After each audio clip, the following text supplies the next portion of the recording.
হাইয়া সালাতটাকে ফজরে যদি আপনি উপস্থিত না হতে পারেন, রাতে আল্লাহ বলতে ভালোবাসেন না, মিথ্যা বলবেন না। আপনার জ্ঞান যদি প্রার্থনা নিতে যায়, আপনার নবী যদি প্রার্থনা নিতে যায়, আপনি অহংকারী, আপনি আল্লাহ রাসূলকে ভালোবাসতে পারেন না। আপনার স্ত্রী কোটি টাকা দিয়ে শাড়ি কিনে দেয়, আমার যায় সেটা তার শরীরটাকে যদি দেখে বেড়ায়, আপনার স্ত্রী যদি বুরখাওয়ালি না হয়, সে যদি হিজাবওয়ালি না হয়, সে যদি পূর্ণ পর্দা না করে, যতই যা হোক না কেন, আপনার স্ত্রী আল্লাহ রাসূলকে ভালোবাসতে পারে না, অসম্ভব। যদি বলে আমি আল্লাহ রাসূলকে ভালোবাসি, আমি বললাম সে মিথ্যাবাদী, সে পিএইচডি করছে মিথ্যার উপরে। রাসূলুল্লাহ সাল্লাল্লাহু আলাইহি ওয়াসাল্লাম বলছেন, ওই ব্যক্তিকে বলা হবে যে এই ব্যক্তি সম্পর্কে কি জানো, তো যে ব্যক্তি তুমি আল্লাহ রাসূলকে চিনতে পারেনি, যে ব্যক্তি দাঁড়িয়ে রাখেনি, যে ব্যক্তি পাঁচ ওয়াক্ত সালাত আদায় করেনি, যে ব্যক্তি বন্ধনের লোন নিয়েছে বাড়িতে, যে ব্যক্তি এলআইসি বাড়িতে ছিল, যে ব্যক্তি দিনরাত পাম্পিং দরকার ফুল সিগারেট খেতে যান অবস্থান, সেই ব্যক্তি কি বলবে? হা হা না দেবী, হাই হাই আফসোস, আমার আজকে উত্তর দেওয়ার ক্ষমতা নেই। আচ্ছা, আপনারা যতজন মানুষ এখানে বসে আছেন, এইগুলাই কি এলাকার মানুষ না এই ক্লাব আছে? আছে না? তারা কি অলরেডি সার্টিফাইড জানাতে সার্টিফিকেট পেয়ে গেছে? জানাতে যাবে কি? মনে হয় যাবে। তা আমার মনে হচ্ছে তাই। আমি হঠাৎ এই কথাটা কেন বললাম? আমি বলেছিলাম আমার কথাকে মূল্যায়ন করলেন, এক একটা কথা আপনার জীবন পরিবর্তন করবেন। কেন? হাদিস বলছি কিন্তু আমি হাদিসের মাঝে এই কথা কেন বললাম জানেন? দেখেন, ফেরেশতা বলছে ওরা বেড়াইতা, ওরা তারাইতা, তুমি পড়ো শোনো না। আপনাকে পড়তে বলা হয়েছিল, পড়েননি, কিন্তু জলসার আয়োজন করা ছিল, খুতবার আয়োজন করা ছিল, সেমিনারের আয়োজন করা ছিল, আপনাকে শুনতে হবে। কবরে এই কথা ফেরেশতা এবার বলতে দেখেন, এই জলসায় আসেনি না, আপনার ভাই এই সিদ্ধান্ত হলো ফেরেশতা আপনাকে বলবো ওরা দাঁড়াইতা, ওরা তারাইতা, তুমি কি পড়োনি শোনোনি? কি বলবেন? না পড়িওনি শুনিনি। রাসূলুল্লাহ সাল্লাল্লাহু আলাইহি ওয়াসাল্লাম বলছেন, উত্তর পাওয়ার সাথে সাথে ফেরেশতা তাকে একটা হাতুড়ি দিয়ে মারবে, যে হাতুড়ি দিয়ে পৃথিবীর সবচেয়ে বড় পর্বতমালাকে মারলে একেবারে লেভেল হয়ে যেত হাতুড়ির অবস্থা। রাসূলুল্লাহ সাল্লাল্লাহু আলাইহি ওয়াসাল্লাম বলছেন, সে বাপরে বারে করে চিৎকার করবে, ফেরেশতার মারের চোটে গোটা পৃথিবীর সবাই তার চিৎকার শুনতে পাবে। শুনতে পাবে না সাকারাই, শুনতে পাবে না মানুষ, শুনতে পাবে না জিন, কুকুর শুনতে পাবে, আপনার বাড়ির বেড়ালটা শুনতে পাবে। কিন্তু আমরা কারা? মানুষ আর জিন বাকি কবরের শাস্তি সবাই শুনতে পাই, এই জন্য সবাই চেষ্টা করে। কি এরা গাছও আল্লাহকে চেষ্টা করে, আল্লাহর ভয়ে ভিতরে থাকে, এরা কুকুরও আল্লাহর ভয়ে ভিতরে থাকে। আপনি আমি জানি না, আপনি রাজ্য হয়ে যাবো সামনে আরো হাদিস শুনে আপনি এখানে দেখেন ফেরেশতা মারতে থাকে। এবার দুঃখের বিষয় চলে যায়, একজন পুলিশ আপনাকে ধরেছে, খুব ক্রিমিনাল, বড় আপনার ক্রিমিনাল, পুলিশে যদি মারে, পুলিশে তো কোনো মার করে জন্ম নিয়েছে, তাই না? কোনো তো একটু মায়া দয়া আছে, যতই মায়া দয়া থাক না তাই হোক না কেন, অন্তত মুখের উপরে মারে, পুলিশে মারে মুখের উপরে, এর অন্যান্য অঙ্গে মারে কেন? যে বেচারা মুখের উপরে মারবো, এটা কেমন কথা? রাসূলুল্লাহ সাল্লাল্লাহু আলাইহি ওয়াসাল্লাম বলছে, তাকে হাতুড়ি দিয়ে মারার জন্য যে ফেরেশতা মোতায়েন করা হবে, এই ফেরেশতা চোখেও দেখে না, কানেও শুনে না। মারের গতি কি হবে? কোথায় মারুন করেছেন? ও ফেরেশতা মারবে ভাবে চিৎকার করে না কেন? আমরা তো জানি মারের গতি কি হবে। যেমন অনেক মানুষের দ্বারা কানে শুনতে হয় না, এই কথা হলে কি বলছো বলবো না, ও রেগে যায় একটু, ফেরেশতা কি না কারণ বুঝতে পারছেন তো, মারতে থাকবে, এগুলো হাদিস শেষ হয়নি, হাদিসটা অনেক লম্বা। রাসূলুল্লাহ সাল্লাল্লাহু আলাইহি ওয়াসাল্লাম বলছেন, আল্লাহ সুবহানাহু ওয়া তাআলা আকাশ থেকে বলবে কবরের মাটি, আল্লাহ বলেন সব বলে আল্লাহ কথা শুনে, একমাত্র আমরা আল্লাহ কথা শুনি না। রাসূলুল্লাহ সাল্লাল্লাহু আলাইহি ওয়াসাল্লাম বলছেন, আল্লাহ তাআলা কবরের মাটিকে নির্দেশ দিবে যে তাকে চেপে ধরো, কবরের মাটিকে নির্দেশ দিবে তাকে চেপে ধরো। রাসূলুল্লাহ সাল্লাল্লাহু আলাইহি ওয়াসাল্লাম হাদিসে বাক্যটা বলছে, হাত্তা তাকতালি পাদুলাহু, ডান পাদুলের হার আর বাম পাদুলের হার এইভাবে ঢুকে যাবে, এইভাবে ঢুকে যাবে, এই পাদুলের হারগুলা এইভাবে ঢুকে যাবে, এইভাবে চলতে থাকবে কতদিন? যতদিন না কিয়ামতের মাঠে উঠছেন, ততদিন। বলে দেওয়া কবরের আযাব সহ্য করার ক্ষমতা কি কারণ থাকবে? আমার হিসাব তো নাই, দেখেন আমি তো বুঝতে পারি। আব্দুল্লাহ ইবনে উমর রাদিয়াল্লাহু তাআলা আনহু বলেন, রাসূলুল্লাহ সাল্লাল্লাহু আলাইহি ওয়াসাল্লাম বলেছেন, রাসূলুল্লাহ সাল্লাল্লাহু আলাইহি ওয়াসাল্লাম বলেছেন যে আমি জানি সাদ রাদিয়াল্লাহু তাআলা আনহু কবরে আযাব হবে না, তার জানাজায় আল্লাহ তাআলা ৭০,০০০ ফেরেশতা পাঠিয়েছিলেন, যার মৃত্যুতে আসমান থরথর থরথর করে কেঁপে উঠেছিল। কি যে ইমানদার মানুষ! কত বিখ্যাত সাহাবী সাদ রাদিয়াল্লাহু তাআলা, তিনি যখন মারা যায় আল্লাহর আরশ থরথর করে কেঁপে উঠেছিল। তিনি যখন মারা যায় তার জানাজায় ৭০,০০০ ফেরেশতা গেছিল। তার জানাজায় কে গেছিল? ৭০,০০০ ফেরেশতা। রাসূল সাল্লাল্লাহু আলাইহি ওয়াসাল্লাম বলছে এর আযাব হবে না। রাসূল সাল্লাল্লাহু আলাইহি ওয়াসাল্লাম বলছে আমি তাজ্জব হয়ে গেলাম, তাকে কবরস্থ করার পর দেখলাম দুদিকের মাটি ধেয়ে আসছে, তারও কবরে আযাব হয়েছে। তবে একটু করে তো সরে গিয়েছে, তারও কবরে আযাব হয়েছে। পরের পরিস্থিতি যায়েদ ইবনে সাবিত রাদিয়াল্লাহু তাআলা বলেন, আমরা একবার রাসূলুল্লাহ সাল্লাল্লাহু আলাইহি ওয়াসাল্লামের সঙ্গে আনসারী ভাইয়ের বাগানের পাশ দিয়ে যাচ্ছিলাম। রাসূলুল্লাহ সাল্লাল্লাহু আলাইহি ওয়াসাল্লাম একটা খচ্চরের উপরে চড়েছিলেন। পাশে ছিল ৫-৬টা কবর। আল্লাহ রাসূলের খচ্চরটা এমন করে লাফিয়ে উঠলেন, আল্লাহ রাসূলকে মনে হয় ফেলে দিবেন। আল্লাহ রাসূলকে মনে হয় ফেলে দিবেন। আল্লাহ রাসূল কোনরকম নিজেকে সামনে নিয়ে বললেন, সাহাবীরা কি রাসূল বলেন বলেন, এই যে কবরগুলা দেখছো, এই কবরগুলা এরা কবে মারা গিয়েছে তথ্য আছে কি? তোমরা কি বলতে পারো এই কবরগুলা কবে কার কি সমাচার? হ্যাঁ হ্যাঁ আমরা জানি। তো কবেটা বলো। এরা সবাই মুশরিক অবস্থায় মারা গিয়েছে। মুশরিক অবস্থায় মারা গিয়েছে। মুশরিক মানে হিন্দু ইহুদি খ্রিস্টান না, যে তাবিজ বিক্রি করে এও মুশরিক, যে ফুরফুরা গিয়ে সেজদা দেয় এও মুশরিক, যে আদিনাকে গিয়ে সে সন্তান চায় এও মুশরিক, যে তাবিজ ঝুলায় এও মুশরিক। ঘরে ঘরে মুশরিক তৈরি হয়ে আছে। দেখেন রাসূলুল্লাহ সাল্লাল্লাহু আলাইহি ওয়াসাল্লাম বলছেন এদের কবরে ভয়াবহ আযাব হচ্ছে, যে আযাবটা আমার খচ্চর শুনতে পেয়েছে, যে আযাবটা আমার খচ্চর শুনতে পেয়ে লাফিয়ে উঠেছে আমাকে ফেলে দেওয়ার মতো। সাহাবীরা আল্লাহর কসম করে বলছি, আমি আল্লাহর কাছে দোয়া করতাম তোমাদের জন্য, আল্লাহ যেন একটু তোমাদেরকে কবরে আযাব শুনে দেয়। তবে আমি আল্লাহর কাছে দোয়া করলাম না, এই জন্য তোমরা যদি কেউ আজকে জেনে নাও যে কবরে কেমন আযাব হয়, একটু শুনে নাও কবরে কেমন আযাব হয়। আল্লাহর কসম করে বলছি, তোমাদের কোনো ভাই যদি মারা যায় তোমরা তাকে দাফন করে যাবে, যে পালিয়ে যাবে। কবর এত ভয়াবহ জায়গা, এত ডেঞ্জারাস জোন যে তোমরা তার নাম শুনলে কি করবে? পালিয়ে যাবে। তাই আমি আল্লাহর কাছে দোয়া করলাম না।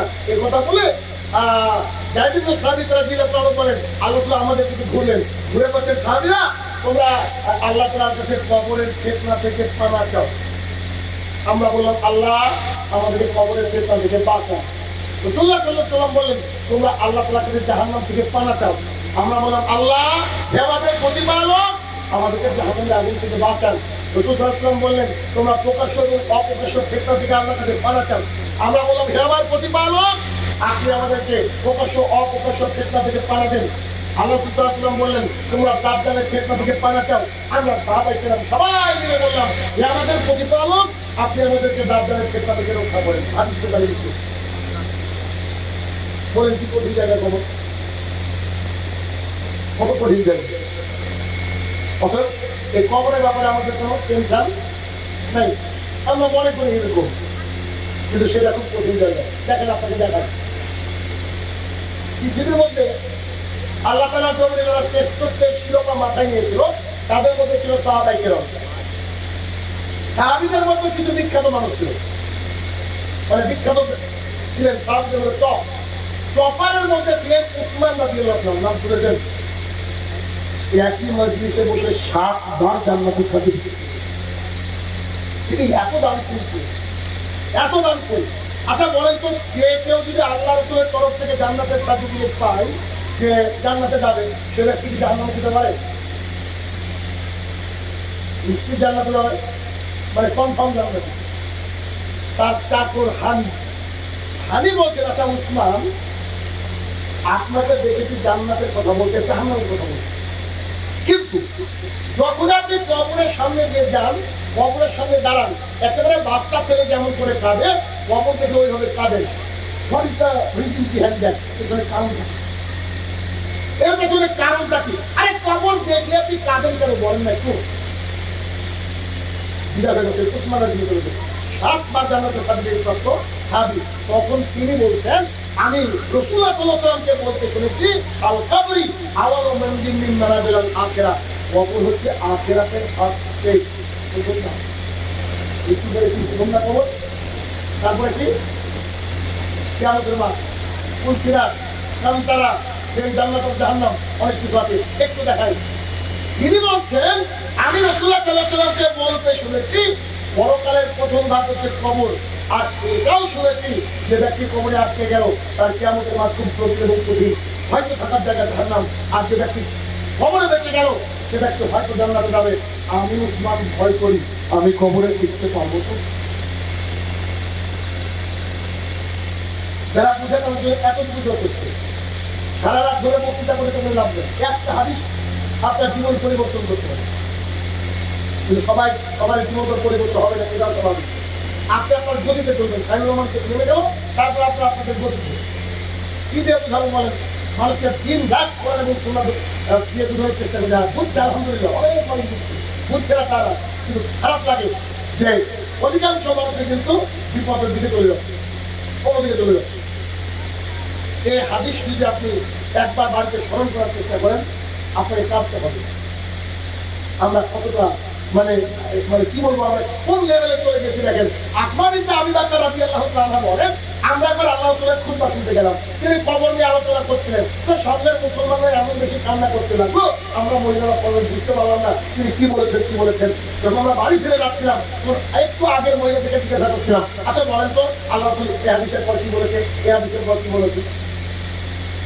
কবরের ব্যাপারে আলোচনা শুনে আপনার অন্তর বিগলিত হবে, চক্ষু সরল হবে, ভেতরটা মুসল দিয়ে আল্লাহ একদিন চলে যেতে হবে। তো কি করে গেলাম, মারা যাওয়ার সাথে সাথে সমস্ত কাজকর্ম কি হবে, বন্ধ হয়ে যাবে, সমস্ত কাজ একটু বন্ধ হয়ে যাবে।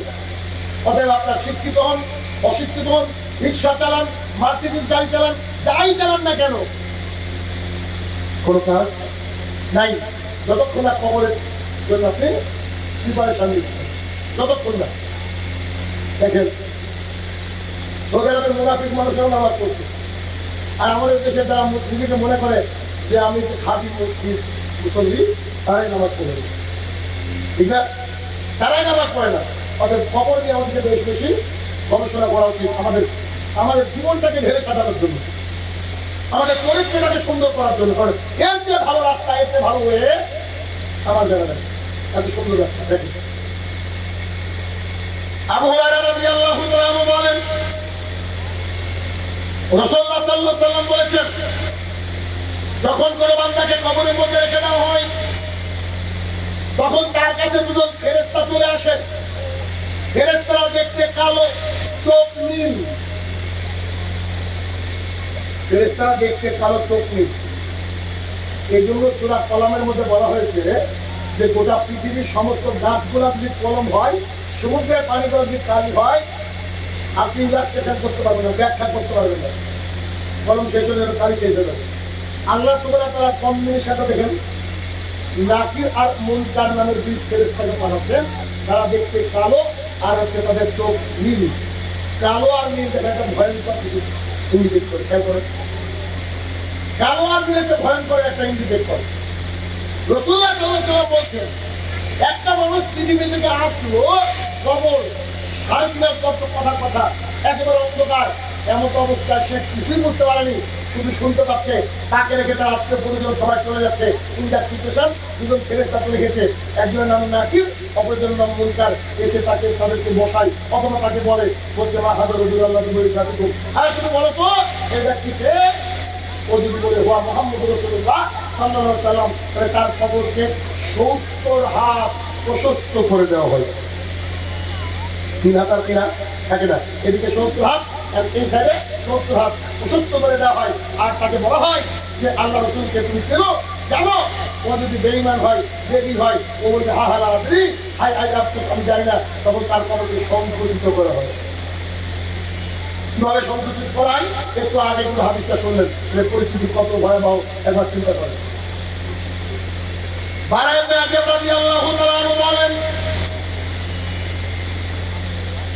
আমরা একবার রাসূলুল্লাহ সাল্লাল্লাহু আলাইহি ওয়াসাল্লামের সাথে এক আনসারী ভাইয়ের জানাজায় উপস্থিত হলাম।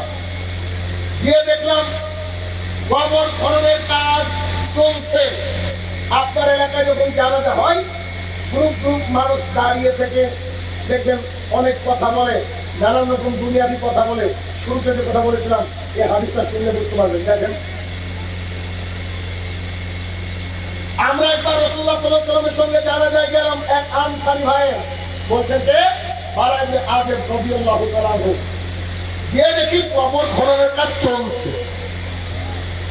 আল্লাহ রাসূল বসে পড়লেন আর আমরা বসে পড়লাম। আমরা এমন ভাবে বসে পড়লাম, আমাদেরকে দেখে মনে হচ্ছে আমরা গাছের গুড়ি। গাছের গুড়ি বুঝেন কি? এটা গাছকে নিজে থেকে কেটে দিয়েছেন, এটাকে বলা হয় গাছের গুড়ি। এই গাছের গুড়ির উপরে পাখি বসলে পাখি কি ভয় করে নাকি যে গাছ আমাকে ধরে নেবে? ভয় করে না। মানুষের মাথায় পাখি বসে কি? বাড়িতে বসে আছেন, শাড়িতে সেটা বসছে, কাঠ হিসেবে বসছে, এমন দৃশ্য হয় কি? কেন? ও বুঝতে পারে মানুষ। হাদিসটা বুঝেন। তিনি বলেন আল্লাহ রাসূল বসে গেলেন, আমরাও বসে গেলাম, এবং আমরা এমন করে বসে গেলাম আমাদেরকে দেখে মনে হচ্ছিল আমরা এক একটা গাছের গুড়ি। তার মানে যখন কারো জানাজা উপস্থিত হবে, কেউ মারা যাবে, আপনার কেউটা নিখোঁজ হয়ে যাবে, আপনি মায়ুস হয়ে যাবেন, আপনার অন্তরটা বিগলিত হবে, দুনিয়াবি কোনো চিন্তা আসবে না। আপনার ভেতরে একটা চিন্তা আসবে, আল্লাহ আজকে যদি আমি চলে যাই, আমি তোমাকে কি জবাব দিব? আমি কি আল্লাহ রাসূলকে চিনতে পারবো কি? আমার যে পৃথিবীতে অনেক আমল বাকি আছে, আমার যে ইত্যাদি ইত্যাদি, আপনাকে একেবারে পাগল করে দিবে, আপনি একেবারে সাইলেন্ট হয়ে যাবে। সাহাবীরা বলছে আমরা এক একটা বসেছিলাম, কাকে মনে করছে যে আমরা যেন গাছের গুড়ি, সব একটা করে মাথায় কাক বসে আছে, এমন দৃশ্য। কাক বসে থাকেন, এমন দৃশ্য। হঠাৎ করে রাসূলুল্লাহ সাল্লাল্লাহু আলাইহি ওয়াসাল্লামকে খেয়াল করলাম, তিনার হাতে একটা কিছু ছিল। তিনি মাটিতে দাগ টানতে টানতে আমাদেরকে বলছেন, সাহাবীরা বলেন তোমরা কবরে আযাব থেকে পাওয়া চাও? কবর খুব ভয়ানক জায়গা, এখানে মানুষ খুব ফেতনায় পড়ে। আমরা বললাম, হে আমাদের প্রতিপালক, আপনি কবরে আযাব থেকে আমাদেরকে বাঁচান। আমরা ভালো করে খেয়াল করে দেখলাম রাসূলুল্লাহ সাল্লাল্লাহু আলাইহি ওয়াসাল্লামের চোখ থেকে পানি পড়ে দাড়ি মোবারক ভিজে কবরের মাটিগুলা টপ টপ টপ টপ করে পানি পড়ছে আর ভিজে যাচ্ছে। আপনাকে আমি কি দিয়ে বুঝাই কবর কি দিয়ে বুঝাই বলেন? অসম্ভব। আমি বুঝাতে পারছি না হয়তো কবর কি কঠিন একটা জায়গা, কত ভয়াবহ জায়গা। আল্লাহ রাসূল আত্মতিমিরণ, তিনি হয়তো একজন কম পাবলিক অথবা তার সাহাবী, তিনি গিয়েছেন কবর দেখে তার চোখ দিয়ে ছোট্ট ছোট্ট আসা উচিত।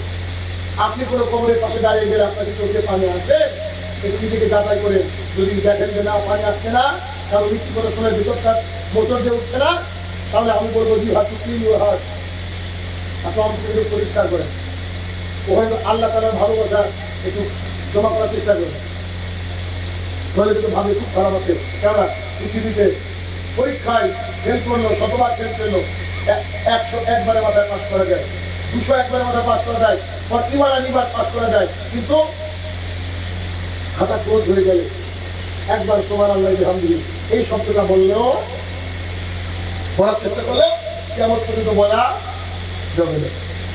বারা ইবনে আযিব রাদিয়াল্লাহু তাআলা আনহু বলেন, রাসূলুল্লাহ সাল্লাল্লাহু আলাইহি ওয়াসাল্লাম বলেছেন, হাদিস লম্বা, যখন কোনো বান্দাকে কবরের মধ্যে রাখা হয়, ঠিক তখন নাকির এবং মুনকার চলে আসে এবং তাকে প্রশ্ন করতে থাকে।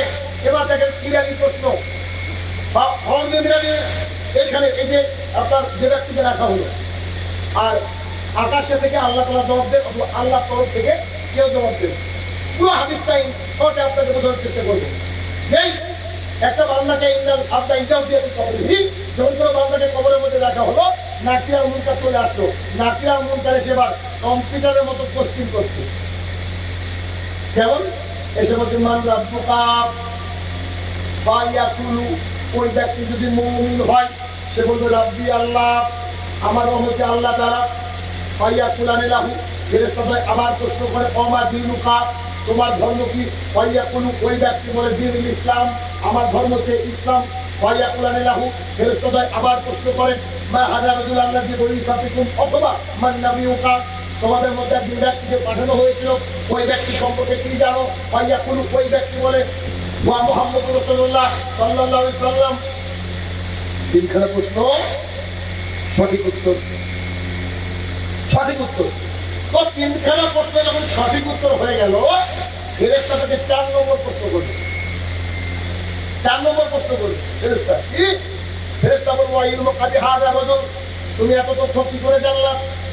এত তথ্য কোথা থেকে গেদার করলা, কোথা থেকে পেলা? তখন ওই ব্যক্তির বাদ করে এবার শোনেন, সেই ব্যক্তি বলবে কারাতু কিতাব আল্লাহ, আল্লাহর কিতাব পড়েছি, কোরআন সুন্নাহ, আল্লাহর কিতাব পড়েছি, বা আমানতু বিহি, তার প্রতি ঈমান এনেছি, ওয়া সাদ্দাকতুহু, তাকে সত্যায়ন করেছি। কারাতু কিতাব আল্লাহ বললে হাফেজ হতো, চলে যেত, কোনো অসুবিধা নেই। কি বলেছে?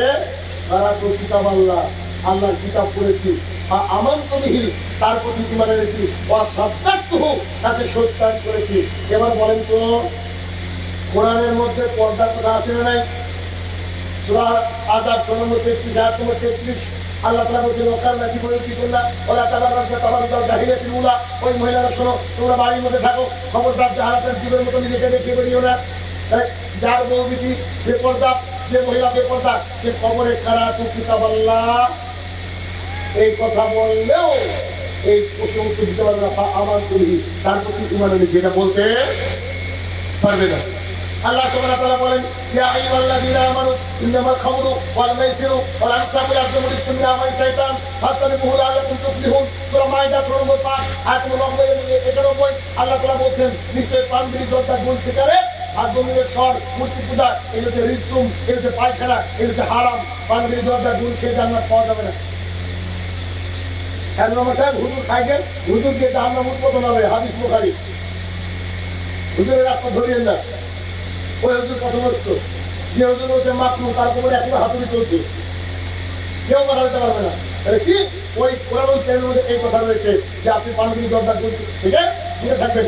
ওই কোরআনুল কারীমের মধ্যে রয়েছে ইয়া আইয়ুহান নাস কুলু মিম্মা ফিল আরদি হালালান তাইয়্যিবা ওয়া লা তাত্তাবিউ খুতুওয়াতি শায়তান। হে মানুষ সকল, তোমরা কি করো? আল্লাহর জমিনে রুজি আছে, হালাল হালাল বেশি বেশি খাও। এই কোরআনের মধ্যে আছে আকিমুস সালাত ওয়া আতুজ যাকাত, তোমরা সালাত আদায় করো। 82 টাইম, 82 বার আল্লাহ বলেছেন তোমরা সালাত আদায় করো, তোমরা যাকাত আদায় করো। না, এই কথা কবরে বলা অত চারটি খালি ব্যাপার না। কারাতু কিতাব আল্লাহ, আল্লাহর কিতাব পড়েছি, আমানতু বিহি, তার প্রতি ঈমান এনেছি, ওয়া সাদ্দাকতুহু, তাকে সত্যায়ন করেছি। এই তিনটে বাক্য বলার সাথে সাথে মাওলানা মিরাজি মিরাজ সালাম আল্লাহ তাআলা আকাশ থেকে বলবে, ঘোষণা করে আকাশ থেকে বলবে আন সাদাকা আবদি, আমার বান্দা সঠিক বলেছে। কবরের রেফারেন্স কথা দেখেছেন, আমার বান্দা সঠিক বলেছে। আল্লাহ সুবহানাহু ওয়া তাআলা আকাশ থেকে বলে ফাবতাসুরু মিনাল জান্নাত, সেই ব্যক্তির জন্য জান্নাতের বিছানা বিছিয়ে দাও। ওয়া লিবাসু মিনাল জান্নাত, সেই ব্যক্তিকে জান্নাতের পোশাক পরিয়ে দাও। ওয়া ইফতাহু লাহু বাবান মিনাল জান্নাত, তার জন্য জান্নাতের একটা গেট খুলে দাও। এটা যারা মুমিন, যারা কোরআন এবং সুন্নাহকে 100-তে 100 মেনে চলেছে, তাদের সিচুয়েশন হবে। এখন আপনি নিজে ইন্ট্রোস্পেকশন করেন, আপনি আপনার অন্তরকে প্রশ্ন করেন যে আপনি কি 100-তে 100 পাওয়ার যোগ্য? নিজে ভাবেন। একই হাদিসে রাসূল সাল্লাল্লাহু আলাইহি ওয়াসাল্লাম বলছে এই ব্যক্তি যদি বেদিন বেঈমান হয়, ফেরেশতা একই প্রশ্ন করবে। ফেরেশতা প্রশ্ন কি? ফেরেশতা বলছে আমা দীনুকা, তোমার দিন কি? ফায়াকুলু, ওই ব্যক্তি বলছে হা হা লা আদরি। পৃথিবীতে দেখবেন খুব শিক্ষিত মানুষ থাকে, কত যে বুদ্ধিদার, কত বড় ইঞ্জিনিয়ার, কত তার নলেজ। ও মনে করে যে আমি একবার ইন্টেলিজেন্ট মানুষ, খুব বুদ্ধিমান মানুষ। ও 100% বোকা, যে ব্যক্তি ইসলাম থেকে এখন পর্যন্ত গ্রহণ করতে পারে, যে ব্যক্তি টোটালি কমপ্লিটলি দিন ইসলামের মধ্যে প্রবেশ করতে পারেনি, সে পৃথিবী 100% বোকা। যদি আমাকে এর পরে কোনো টপিক দেন, এই টপিকে আলোচনা করবো। আপনার MA পাস, এফআরসিএস লন্ডন, তখন যদি মূল ভগবান না করতে পারি, আমি জীবনে বক্তৃতা দেবো না। দুঃখের বিষয় কি জানেন? এখনকার জলসায় শিক্ষিত মানুষরা আসে না। এগুলো দায়ী হুজুররা। এখানে কজন MBBS ডাক্তার আছে বলেন, কজন পুলিশ অফিসার আছে বলেন? সমস্যা হচ্ছে আমাদের কি জানেন?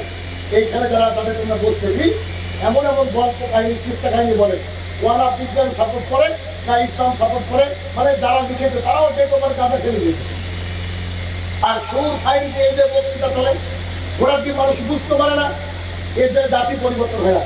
জাতিকে পরিবর্তন করতে গেলে শিক্ষিত মানুষ তারা জাতি পরিবর্তন হতে হবে, করা উচিত। কিন্তু মানুষ বুঝে না, মানুষ বুঝে না। মানুষ আজকাল জলসাকে শুনে না, কি ওরা সব মূর্খ মাওলানা ওই এতে পড়েছে, কি কিসে পড়েছে, মাদ্রাসা। কি দাঁড়িয়ে লোককে রেখে কি মনে হয় বলেন, তো মাদ্রাসায়। আমি যখন প্রোগ্রামে কোথাও যাই, আমার পরনের লুঙ্গি থাকে, একটা টি শার্ট থাকে। আপনাদের মালদার ওদিকে যাচ্ছি, আজ কোথাও ওদিকে কালকে বলবো, তো মালদার ওদিকে যাচ্ছি, পুলিশ অফিসার যারা রয়েছেন তাদেরকে একটা ভালো বেতন দেয় সরকার, তারপরেও তাদের কিছু টাকা দরকার হয়, যদি রাস্তা দাঁড়িয়ে যায়, জানেন তো নাকি? তো আমাদের গাড়ি চলছে, তো টুয়ে রাস্তাতে যখন গাড়ি চলে তো গতিতে চলবে, হঠাৎ করে গাড়ি থামিয়ে দিল পুলিশ অফিসার, সিভিক টিভিক আসে, সিভিক তো বলি না, তো তার দাঁড়িয়ে আছে, আমাদেরকে দাঁড় করে দিল। আমি এবার লুঙ্গি পরে নামছি, পরনে টি শার্ট, মুখে দাঁড়ি, 100% আমি মাথায় করেছি, আর আরবি ছাড়া কিছুই জানি না তাদের কথা। আমি গেলাম দিয়ে বললাম, স্যার কি ব্যাপার, 1420 টাকা ফাইন। কেন? আপনার গাড়ি ওভার স্পিড ছিল। আমি বললাম যে স্পিড কত ছিল, আমাকে একটা মেশিন দেখিয়ে দেবো রাস্তার পাশে, 14 লাখ টাকা দাম দেখিয়েছিল। ওই মেশিনটাতে গিয়ে আমি বললাম যে আমাদের গাড়ি নাম্বার এত, তো স্পিড ছিল 67, 67, আপনাদের সাংসদের পুলিশ, তো 67 স্পিড ছিল। আমি এসে বলছি, স্যার আমাদের গাড়ি গতি 67 ছিল। আমাকে বলছে, I have told you that was replace গাড়ি। আমি আপনাকে বলেছি এটা বের করো আর গাড়ি চালানো। আমি বাঙালি মানুষ, ওনাকে বাংলায় বলছি, উনি আমার সাথে ইংরেজি মারছে, ইংরেজি আমার সাথে বলছে ইংরেজি। মূর্খ মানুষ, আমি বুঝবো না। আমি দাঁড়িয়ে আছি চুপচাপ। স্যার এটা কি করে রিপ্লেস ড্রাইভিং হয়, এটা বের করা গাড়ি চালানো কি করে হয়? তখন উনি আমাকে বলছে, I have told you that final. আমি তাকে বলছি যে sir, can you tell me what is the definition of replace driving? Replace driving এর সংজ্ঞাটা কি বলতে পারেন? তখন উনি আমাকে বলছে, দেখুন I don't know Bengali right now. If you want to talk with me in English, then you have permission, otherwise you just talk. তখন দেখছি ওই ক্যামেরা থেকে দেখে দেবে, স্যার দিলেন ক্যামেরা, ওই ক্যামেরা সুইচ অফ করতে আমি, don't switch off your camera, make it be open and talk to me. ও ভাই আকাশ থেকে বলেছে। আমি বললাম যে আপনার মতো পুলিশ অফিসার আমি বানাই, আমার সেন্টার আছে, আমি পড়াই, কম্পিটিটিভ এক্সাম আমি পড়াই, আমার হাত দিয়ে আইপিএস অফিসার তৈরি হয়, আমার হাত দিয়ে পুলিশ তৈরি হয়, আমার শত শত গোটা পশ্চিমবঙ্গ ধরে প্রাইমারি শিক্ষক আছে, হাই স্কুলের শিক্ষক আছে, আমি ইংরেজি শিক্ষক। আপনার মধ্যে যেই দাঁড়িয়ে দেখেছেন আর আপনি মনে করেছেন আমি মূর্খ। হ্যাঁ, হলো তর্ক, তুই ওপরে যে কেস দিলে আমাদের গরিব মানুষ থাকলোই, আচ্ছা থাকলো, আমাদের যেটা চিরকুট লিখে দিলেন, চলে গেলাম আমরা। চলে যাওয়ার পর করেছিল আবার প্রোগ্রাম ছিল, পরের দিন রিটার্ন হয়ে গেলাম। আমাদেরকে থানায় 3 ঘন্টা বসে রেখে লাইসেন্স দিল না, স্যার আসেনি, অমুক আসেনি, লোকটার নামই মনে আছে পুলিশটা।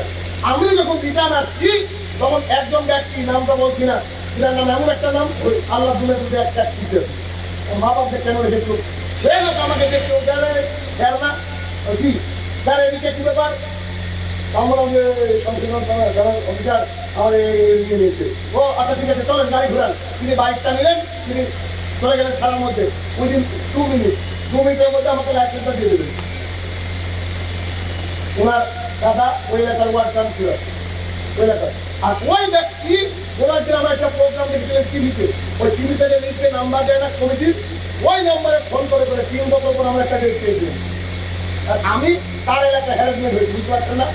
তারপর আমি যাওয়ার পরে আমাকে ফোন করে বলছে, আপনাকে যদি থানা থেকে ফোন করে আপনি বলবেন আমি অপরাধ করেছি, তাই টাকা দিয়েছি, এতটুকু বলবেন। কেন বললেন আমি জানি না। পরে দিন আমাকে ফোন করে বলছে উনি ট্রান্সফার, ওনাকে ট্রান্সফার করে দেওয়া হয়েছে। আপনার মতো মানুষকে হ্যারাস কেন করে?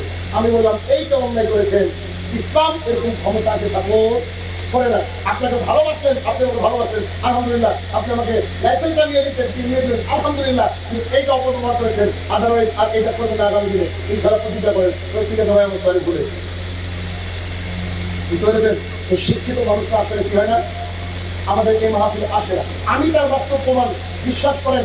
আমি যেখানে একটু শিক্ষিত মানুষ পেয়েছি সে এলাকার পরিবর্তনের হার বেশি পেয়েছি। তারা তাদের খোরাকটা পায় না, তারা তাদের যে যারা যে স্পৃহা, যারা যে আগ্রহ, এক আগ্রহের যে ফুলফিলমেন্ট এটা তারা পায় না। অতএব কত শিক্ষিত হাই এডুকেটেড মানুষ কবরে কি বলবে জানেন? বলবে হা হা লা আদরি, হাই হাই আফসোস, আমি জানি না। পৃথিবীর সবচেয়ে ভালো মানুষ আমি এই কথা বলে কি হবে বলুন তো? মানে দুনিয়ার ভালো আর কি। তারপরে ভাইয়া কুলা নিলাম, ফেরেশতা ভাই প্রশ্ন করবে অমা দিনুকা, তোমার ধর্ম কি? তোমার মানরাকুকা, তোমার রবকে, অমা দিনুকা, তোমার ধর্ম কি? ভাইয়া কুলু, ওই ব্যক্তি বলবে হা হা লা আদরি, হা হা লা আদরি, হাই হাই আফসোস, I have no capacity to give you answer, আমার উত্তর দেওয়ার ক্ষমতা নাই।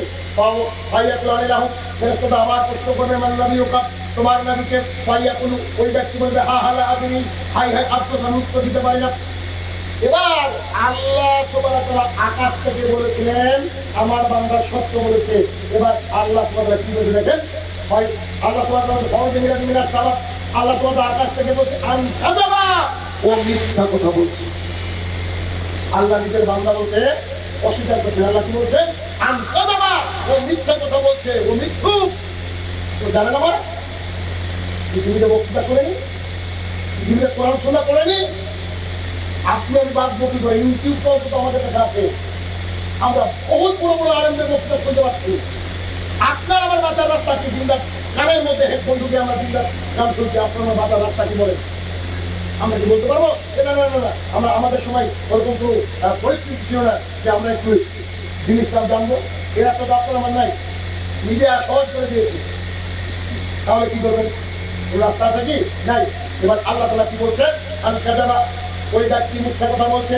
আমি মনে করি এতদিন যে আল্লাহ যে হাদিসটা রেখে দিতেন আর আল্লাহ যে হাদিসটাকে দেওয়া বাড়াতেন, কিছু লোক বাঁচত, কিছু লোক বাঁচত, কিন্তু বাঁচার রাস্তা নাই। হাদিসের পরের অংশে বাঁচার রাস্তা নাই। কেন? আল্লাহ সুবহানাহু ওয়া তাআলা বলছেন ফাবরিসু মিনান নার, জাহান্নামের বিছানা বিছিয়ে দাও। আজকে খুব গরম পড়েছে না? যদি গরম পড়েছে কিনা? আমাদের যে চরম গরম, এই দিনে কেউ খালি গায়ে ছাদের উপরে হোক আর ঘরের টিনের উপরে হোক শুয়ে থাকতে পারবেন 5 মিনিট? যদি পসিবল, সম্ভব? কবরে আল্লাহ তাআলা বলছে জাহান্নামের বিছানা হবে। আবু হুরায়রা রাদিয়াল্লাহু আনহু বলেন রাসূলুল্লাহ সাল্লাল্লাহু আলাইহি ওয়াসাল্লাম বলেছেন তোমাদের দুনিয়ার আগুনকে 69 দিয়ে গুণ করে যে আগুন হবে সেটাকে জাহান্নামের আগুন। জাহান্নামের আগুন নিজে জ্বলতে জ্বলতে এত জ্বলেছে ও কালো হয়ে গেছে। জাহান্নামের আগুনে যদি বিশাল মানব দেহকে, বিশাল বড় দত্তকে ফেলে দেওয়া হয়, 1 সেকেন্ড সময় লাগবে না, গলিতে আগুন ধরবে। আমি কি দিয়ে ধরবো বলেন দেখি? বক্সিং চ্যাম্পিয়ন মোহাম্মদ আলী নাম শুনেছেন? মোহাম্মদ আলী, যার কারণে আমেরিকা এখন 20 লক্ষের আশপাশে মুসলমান আমেরিকায়। আল্লাহু আকবার। তিনি কিন্তু ওই যে কালো ছিলেন, কালো, আর কালো তো ছিলেন ওই নিচু জাত নাকি বলে নিচু জাতের ছিলেন। তিনি এত বড় মাপের খেলোয়াড় হওয়ার পরে, চ্যাম্পিয়ন হওয়ার পরে বিভিন্ন জায়গায় গিয়ে হয়রানি শিকার হতেন। তিনি অনেক ধর্ম পড়াশোনা করে ইসলাম ধর্ম গ্রহণ করলেন। ইসলাম ধর্ম গ্রহণ করার পরে তিনি একটা বাক্য বলে গিয়েছেন, বাক্যটা আপনার সঙ্গে রিপিট করছি। মিস্টার আলী বলছেন I don't smoke, always I keep a match into my pocket. When my soul going towards the sin, I burn a mastic and touch to my palm and say to myself, "Oh Ali, how can you bear the hellfire of Jahannam?" Mr. Ali বলছেন আমি বিড়ি cigarette খাই না, আমি বিড়ি cigarette খাই না, আমার পকেটে একটা দেশ লাই রাখি। যখন আমার আত্মাটা পাপের দিকে ধাবিত হয়, যখন আমার আত্মাটা মন চায় যে লেটস হ্যাভ আ ড্রিঙ্ক, চলে একটু মদ খা, বেকিং কেরিং করে অপর পক্ষকে দিতে দিই, যখন আমার আত্মাটা মনে যে বারে একটু ডান্স করি, যখন আমার আত্মাটা এরকম ধাবিত হয়, আমি একটা কৃষ্ণের কাছে জ্বালাই, কাজ তোমায় পাও, আমি আমার হাতের তালুকে এভাবে ধরে রাখি এবং আমি আমার নিজেকে বলি, ও Ali, how can to bear the hellfire of জাহান্নাম, তুই জাহান্নামের আগুন কি করে সহ্য করবি? তুই একটা দেশ লাঠির উত্তাপ সহ্য করতে পারছিস। নতুন মুসলমান মানুষ, আপনি মুসলমান, আপনার 14 বছর মুসলমান, অথচ পাপের সাগর। তো রাসূলুল্লাহ সাল্লাল্লাহু আলাইহি ওয়াসাল্লাম বলছেন তাকে বলা হবে ফাবরিসু মিনান নার, জাহান্নামের বিছানা বিছিয়ে দাও। অবশ্যই জানি না ফরাস, কিন্তু এখানে দ্বিতীয় বাক্য কি বলছেন আল্লাহ তাআলা, ওয়ালিবাসু মিনান নার, জাহান্নামের জুব্বা পরিয়ে দাও, জাহান্নামের শার্ট পরিয়ে দাও, জাহান্নামের পোশাক পরিয়ে দাও। এরপর আল্লাহ সুবহানাহু ওয়া তাআলা এখনো থামেননি। আল্লাহ সুবহানাহু ওয়া তাআলা বলেন ওয়াইফতাহু লাহু বাবান মিনান নার, জাহান্নামের দিকটা দরজা খুলে দাও। এই মুহূর্তে একটা কুৎসিত মানুষ চলে আসবে, এই কুৎসিত মানুষটা আসবে আর এই ব্যক্তি তাকে দেখে বলবে, মান আনতা, তুমি কে? তোমাকে দেখে মনে হচ্ছে, তোমার সকল স্বরূপ দেখে মনে হচ্ছে যে তোমার মধ্যে একটা খারাপ কিছু রয়েছে, তুমি যেন খারাপ সংবাদ দিবা। তখন সেই ব্যক্তি বলবে, আনা আমালুকা খাবিস, আমি তোর খবিস আমল, আমি তোর ক্যারাম বোর্ড খেলা, আমি তোর পাবজি খেলা, আমি মোবাইলে টিকটক দেখা, আমি হারাম পরীক্ষার সাথে যুক্ত হওয়া, আমি এমনি সময়কে স্পেয়ার করা, অপচয় করা, আমি নামাজ না পড়া, আমি জাকাত না দেওয়া, আমি সিয়াম না করা, আমি অবৈধ রিলেশনশিপে জড়িয়ে থাকা। তখন সেই ব্যক্তি বলবে, হে আমার প্রতিপালক, এখানে যা খাচ্ছি ভাই, আর তুমি কি আমাদের মাঠ কায়েম করো না। এই হাদিসের একটা অংশ ছেড়ে দিয়েছি, সেটা হচ্ছে এই যে ওই ব্যক্তি, আগের ব্যক্তি যার এই অবস্থা, সুন্দর অবস্থা, তার কাছে একটা সুন্দর দেখতে ভালো চেহারা মানুষ আসবে, সে যখন আসবে তাকে দেখে মনে হবে তার চেহারা মধ্যে কল্যাণ রয়েছে, তাকে বলবে, মানান্তা, তুমি কে? তোমার আনা আমার চলে, আমি তোমার নেক আমল। সেই লোক বলবে, আল্লাহ, কবরের মধ্যে যদি এত নিয়ামত পাই, তুমি তাড়াতাড়ি কিয়ামতের মাঠ কায়েম করো, কারণ আমি জান্নাতে যাবো, জান্নাতে গিয়ে নিয়ামত ভোগ করবো। ভাই টাইম ইজ ওভার।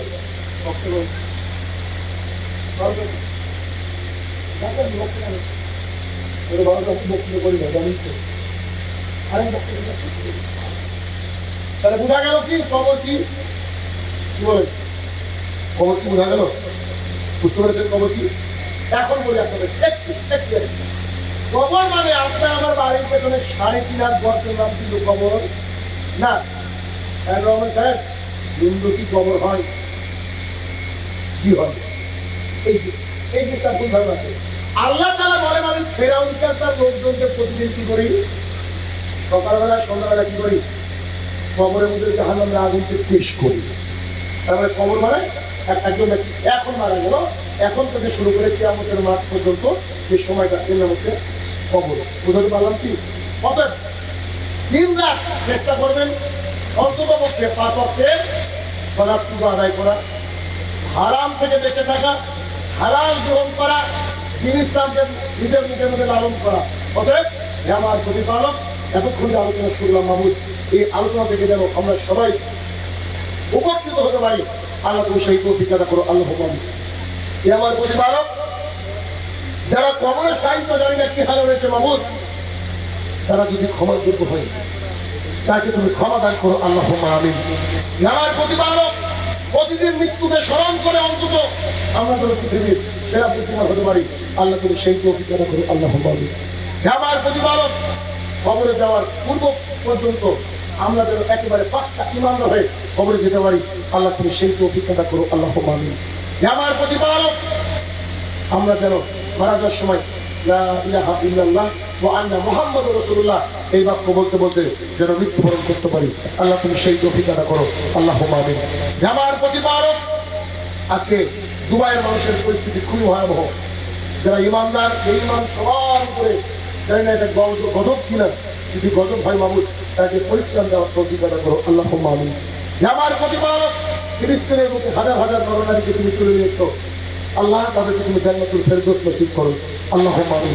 আর যে মা বাবার বুক তুমি খালি করে দিয়েছো ফিলিস্তিনের, সোমালিয়া, বিভিন্ন প্রান্তে, আল্লাহ গো, তারা যেন তাদের বুকটা কোলটা ধর্মের দ্বারা পরিপূর্ণ করতে পারে, আল্লাহ তুমি সেই তৌফিক আদা করো, আল্লাহ আমিন।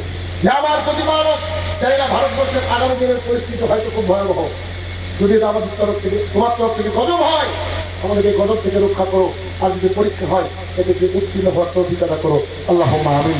আসসালামু আলাইকুম ওয়া রাহমাতুল্লাহি ওয়া বারাকাতুহু।